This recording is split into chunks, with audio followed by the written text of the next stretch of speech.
Hey everyone, this is Nikachu, and I am here to play classic blue-white Merfolk in Modern. We're going to thank our sponsor, the Pt.2. I'm sure there's a ton of cool new art coming out in Amonkhet, and you go check it out at the Ninth Sphere, done by Madison Givens at manabase.com. So, we've got like a one-lander on the draw here against the Sneaky Pete. He usually likes to play ad nauseam. I don't know what he's up to these days, but we're going to mulligan this.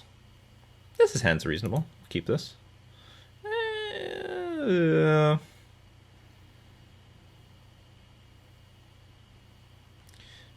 think I would rather have an island than this. Or would I? Because I will. I don't know. I'm going to put this on the bottom. I don't feel good about it. I don't feel good.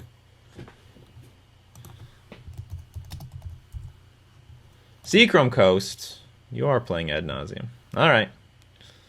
I thought I got rid of you. Not a complete loss. We're going to activate... What? Well, he's going to be right. I mean, he's not ghosting me because this isn't done live. So what he's going to do is... he's gonna play Angel's Grace. Says that he cannot lose the game. Pretty big waste of resources, but maybe he's got the combo in his hand. He's got Lotus Bloom coming up, so maybe that's enough. So I just keep I threw away my Silvergill Adept. I draw a Silvergill Adept. He tries to counter my Aether Vial. I got a backup, all off the top of my deck. The deck is playing this game, not us.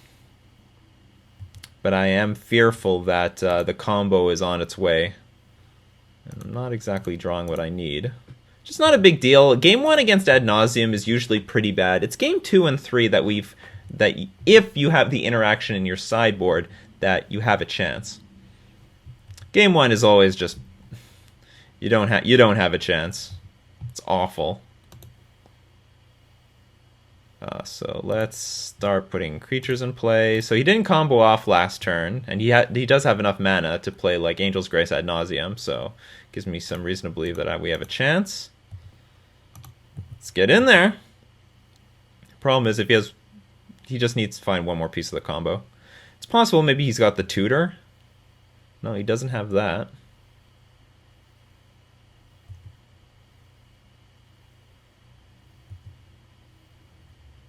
I think I'm just going to crank up this vial.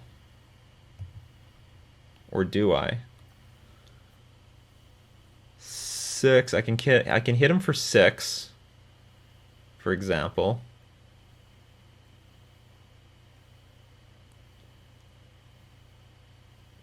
Can I hit him for 10 the next turn? Not really. But if I hit him for 4... Can't really hit him for the win either. The idea is if I take it up to 3, I can put Merfolk in play, which would give us a nice clock, and then take it up to 4 so that we can get Restoration Angel in play, and I can blink the Silvergill Adept for more cards if need be. And it's a decent body. But the whole hand will get a lot slower. But all I need is one island, and Silvergill Adept is online. So for example, let's say I do put this Merfolk in play. Yeah, let's do that. Take it up. Oh, we've got the Seachrome Coast. So... this is going to work out sort of how I wanted it to. We're going to get the Regiri in play. And now we're going to play the Seachrome Coast.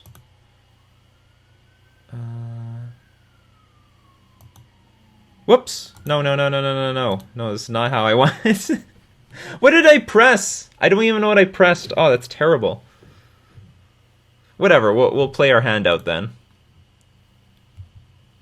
What I was thinking, I didn't want to do anything because I just realized that Spreading Seas might be impactful here, because if we Spreading Seas, for example, both his mana sources are fragile. If we Spreading Seas the Dark Slick Shores, then he needs to sack the Lotus Bloom for black mana, or he can't cast ad nauseam. If we Spreading Seas the Seachrome Coast, then he needs to sack the Lotus Bloom for white mana so that he can play Angel's Grace.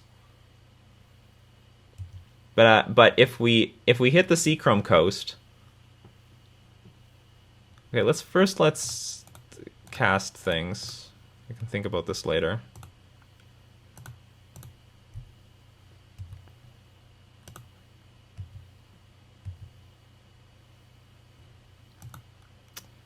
Maybe we'll have something close to lethal by next turn. So what's the best? If we hit this, what are we attacking for? We are attacking for lethal next turn. So no matter which one we hit, he can go off with Lotus Bloom. Because he can sack this for white mana, just pay a white to play Angel's Grace or whatever, go off. If we hit the black mana, he can still play Angel's Grace, go off. But if we hit the Seachrome Coast, he can no longer Angel's Grace to defend himself on our turn, because we're going to have lethal next turn. We can attack for lethal. So what that means is he has to sack the Lotus Bloom if he wants to save himself another turn. And we'll take this up to 4.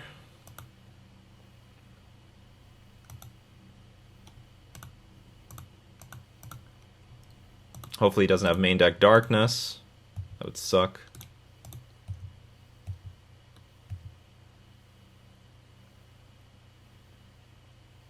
He just dies. He decided, I'm pretty sure he had something to defend himself, but he didn't want to use this.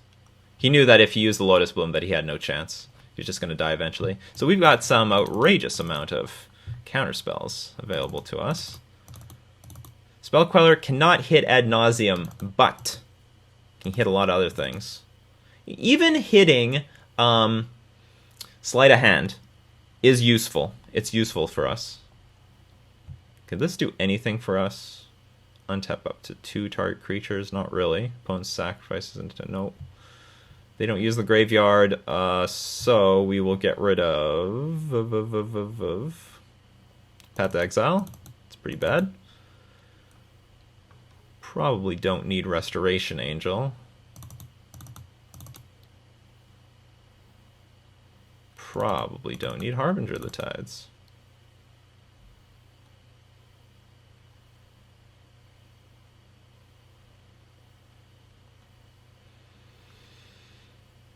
Sure, okay. Looks good.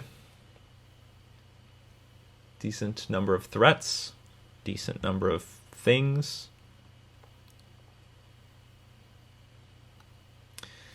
Can't actually cast anything with his hand.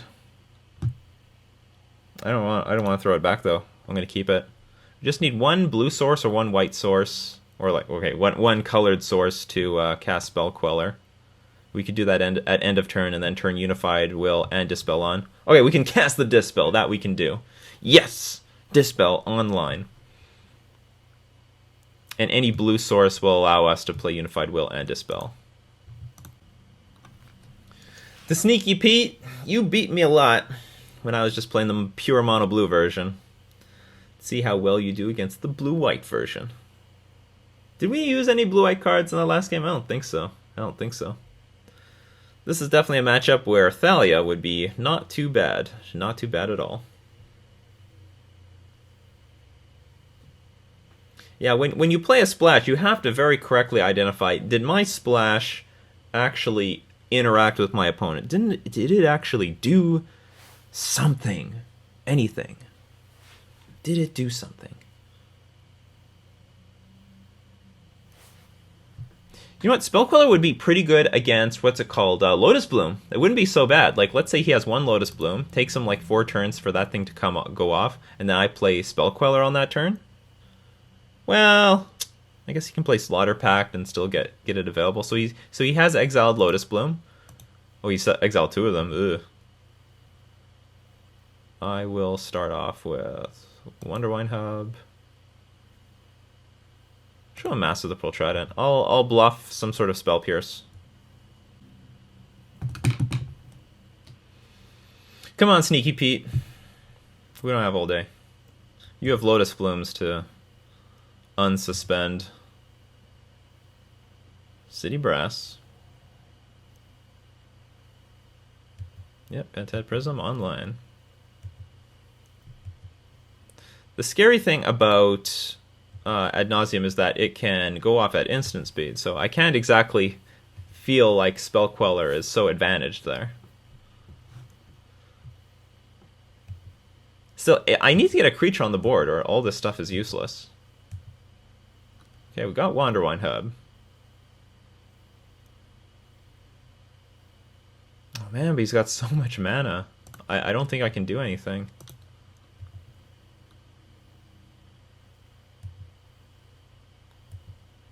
I need like one more land so that I can at least place Spell Quellers at end of turn and hold up Dispel. I'm definitely not going to tap out, or I'm just going to lose. Actually, do you know what I could have done last turn? I could have attacked with the Mutavault. There was nothing wrong with that. 3, 6. Yeah, maybe I missed a Mutavault attack.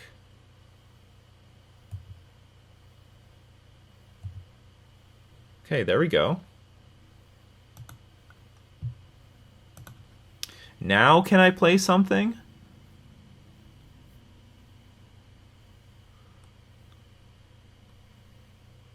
What do you do with the Serum Visions? Put a card on top, put a card on the bottom.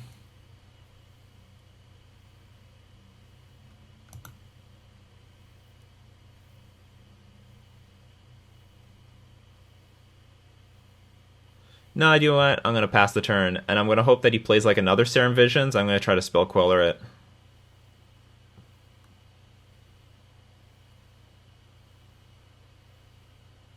And if he does nothing, I'll just play one. I'll play a Spell Queller. And then hopefully just start attacking with a Spell Queller and a Mutavault if I can draw one more land. That is something we can interact with.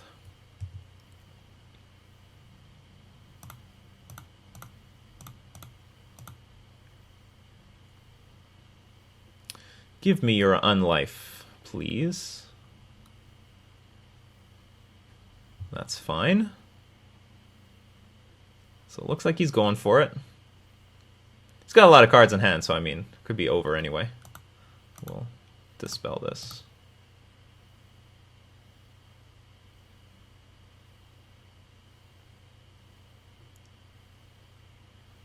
If you have no answer to this, you just dump 2 Lotus Blooms.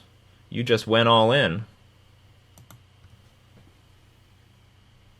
And I'm going to take your unlife.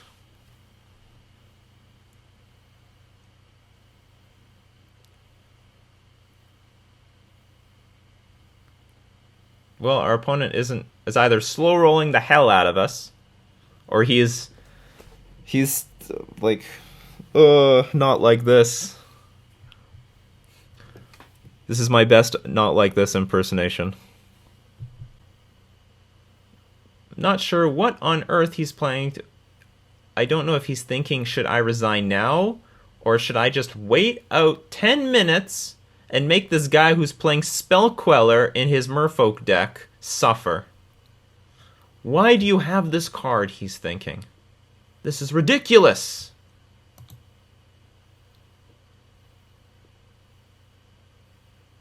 Maybe he has some sort of interaction in his hand that I don't know about. But I'm not sure why he would be thinking about anything right now. Like, the card I'm most concerned... Yeah, Pact of Negation. So, like, what's going on? Is he concerned he can't combo off?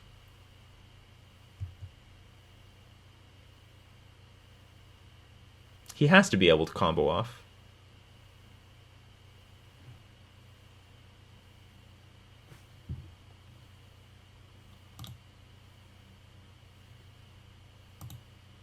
Okay, so this is his deck. Looks pretty stock overall. Why are you slow rolling me, Sneaky Pete? Because of that, I'm going to make you play this out. I'm going to make you play this out.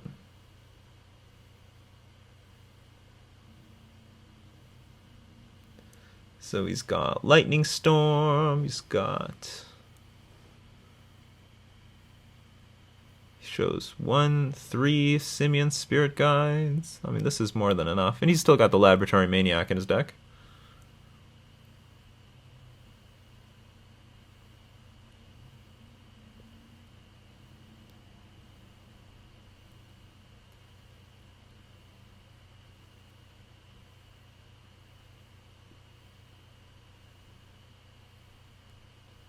Yeah, Spell Queller, a little bit awkward. You have to attack the things that you can, things like Phyrexian Unlife, things like Pentad Prism, things like Lotus Bloom, because Angel's Grace is at instant speed. Other things that it can get that 1 black tutor for something else? Does he have it in his list? Spoils from the vault. We can spell queller that. Good question. How many slaughter packs do you have? Because that interacts with our spell queller. Doesn't really look like anything. Anyway, we can concede this and let's go to the next game.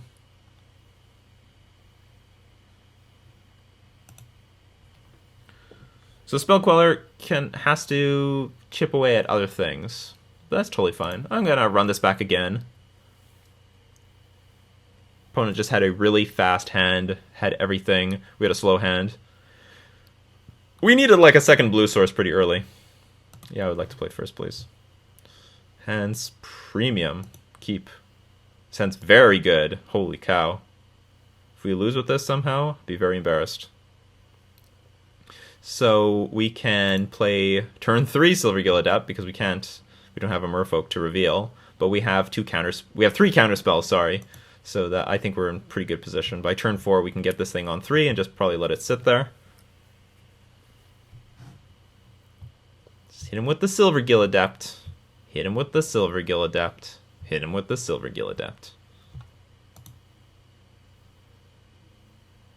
And of course 2 counter spells. Can't go wrong there. Can't go wrong at all.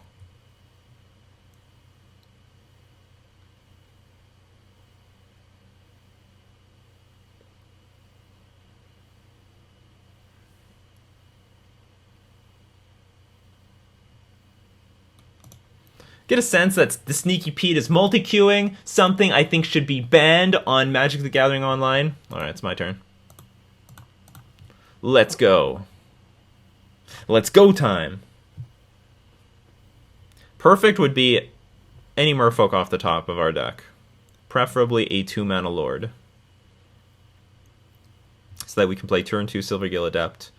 And then when the Aether Violet gets on 2, we could Violet in and hold up counter spells.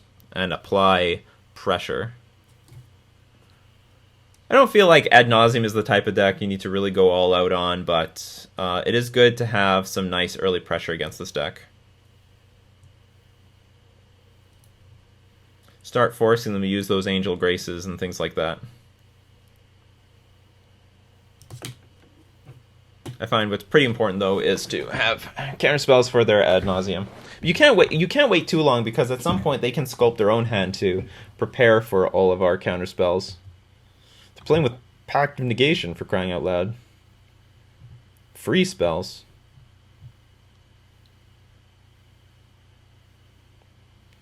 Another nice thing about Ad Nauseam is we usually have some ability to tap out for the first few turns of the game.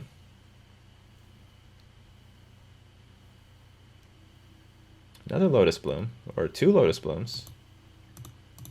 Lucky.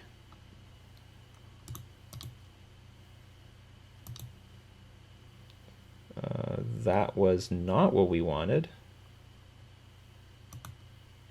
So I'll play this, reveal Silvergill Adept, and then pass. I guess that could have came into play tapped. So this thing is going to go on 2. Then we can play Seachrome Coast and play Spell Queller at end of turn. Or on his turn. On his turn 3, we have the ability to play Seachrome Coast and play a Spell Queller at the same time, while not being vulnerable to getting comboed out of nowhere. Because I do want to use this Spell Queller on like something, like even Sleight of Hand, Serum Visions, Penthead Prism, anything.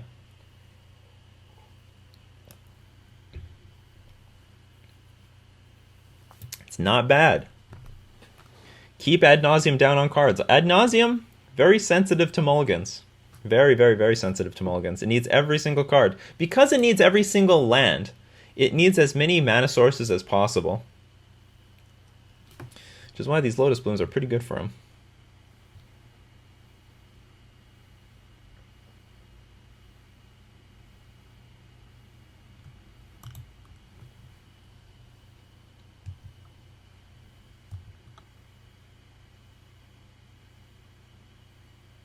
There's another sleight of hand. I would Spell Queller that. I'd Spell Queller your sleight of hand.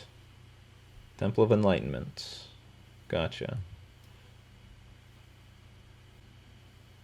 You like the card or not?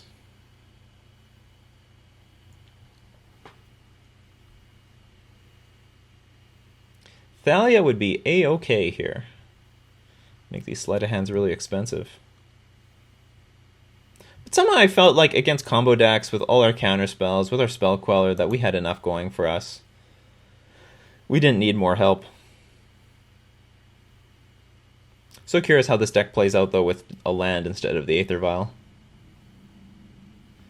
So many decks these days you don't need Aether Vial, but then again there are so many decks that you do. Like, honestly, this is an Aether Vial deck. This is, like, this matchup is where you want Aether Vial so you can deploy creatures while holding up the counter spells.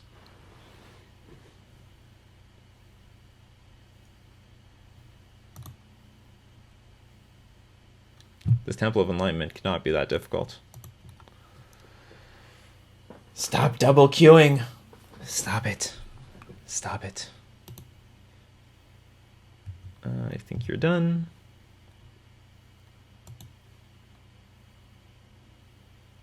That is really annoying. This is really poorly timed. So we'll put the Silvergill Adept in play.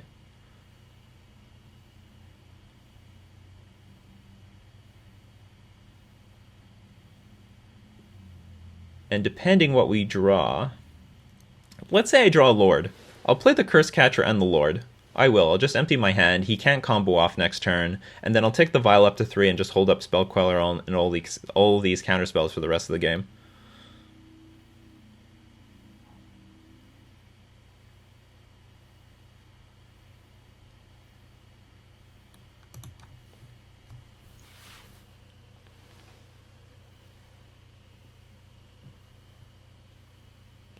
I'll even have Spell Queller available to try to snag one of the Lotus Blooms, which is not ridiculous.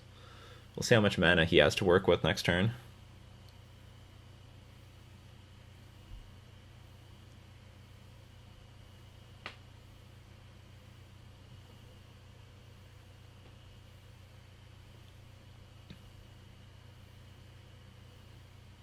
Ad Nauseam, the matchup completely depends on how much interaction you have, mostly how many of your spells can counter Ad Nauseam. So things like Negate, Unified Will, Dispel are really good. You want cheap creatures. That's why when you have things like Spell Pierce, they can become, as the game goes on, Spell Pierce can become quite dead against Ad Nauseam, because they have so much mana to work with in combination with Lotus Bloom and the Pentad Prisms. The only place where Spell Pierce becomes live against Ad Nauseam is when they don't have these cards and they're just playing lands from the top of their deck. On the other hand, Spell Pierce does have targets. You can try to counter a cantrip. You can try to counter an early Pentad Prism if they give you that chance. You can try to counter Phyrexian Unlife if that opportunity is available, but it's always situational. It's unfortunately always situational.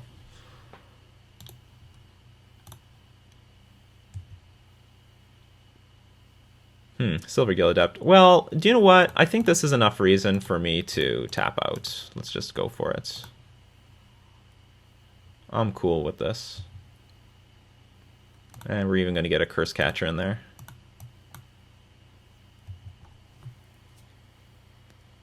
So he's going to have a turn, free to do whatever he wants, but by our next turn, we're going to have maximum... Ooh, he does not have any more lands.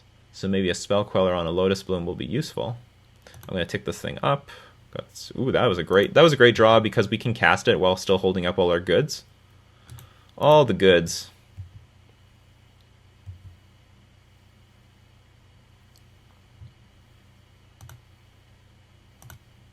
And actually, so maybe we are going to Spell Queller one of the Lotus Blooms because it keeps our Curse Catchers alive.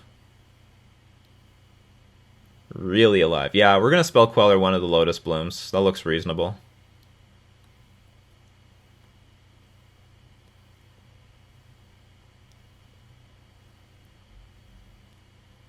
So he's got like a lot of Pactive Negations in his hand. Because I think that he's thinking about pacting this and then using what's it called? Yeah, pact this, and then use Angel's Grace to save him.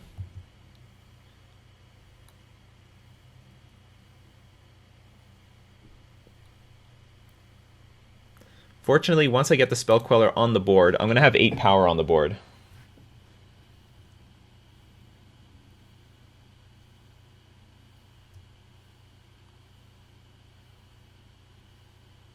And he can't combo off with even... It would be very hard for him to combo off even with Lotus Bloom into... Lotus Bloom into... Yeah, just one Lotus Bloom, like Angel's Grace ad nauseam. He doesn't have enough mana because the Curse Catchers have it covered. He can always have Simian Spirit Guide, but whatever. Not a big deal. Okay, so we're going to let suspend triggers happen. And we'll Spell Queller the first one, I guess.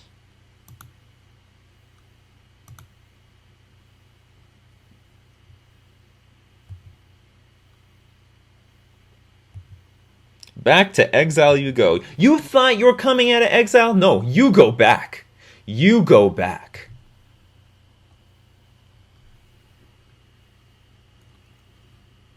You waited 1,000,000 years to come out of here.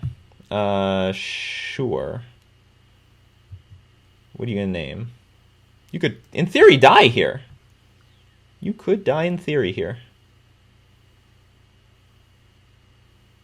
Unless you know the top card of your deck. Yeah, you just died. Huh! And that's the Manabase.com Get Dunked On Instant Replay.